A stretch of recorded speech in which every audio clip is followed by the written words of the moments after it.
y a 2 jours, j'ai publié un film. C'était le reportage d'une manifestation qui rendait hommage à 4 personnes exilées, tuées par des institutions européennes qui ne souhaitent pas les voir vivre en Grande-Bretagne.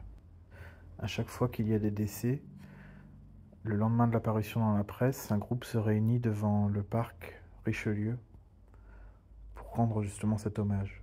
Ça doit être le 4e ou 5e film que je fais sur ce triste rituel. Je filme et fais des reportages pour plusieurs choses. D'abord pour archiver, et aussi parce que j'ai besoin de montrer que dans ma ville, le sort de ces gens préoccupe certaines personnes encore.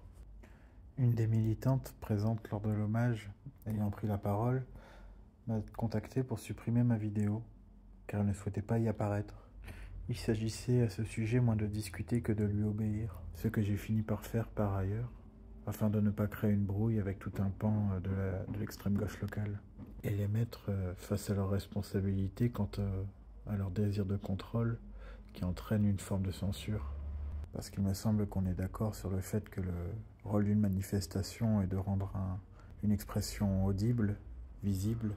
Qu'on le veuille ou non, s'exprimer c'est s'exposer, c'est offrir ce qu'on dit à quelqu'un, à quelques autres, s'extraire d'une foule pour se répandre. On ne peut pas vouloir propager sa parole et en même temps la garder pour soi. Il est impossible de ne pas souhaiter s'exposer tandis qu'on s'expose en parlant.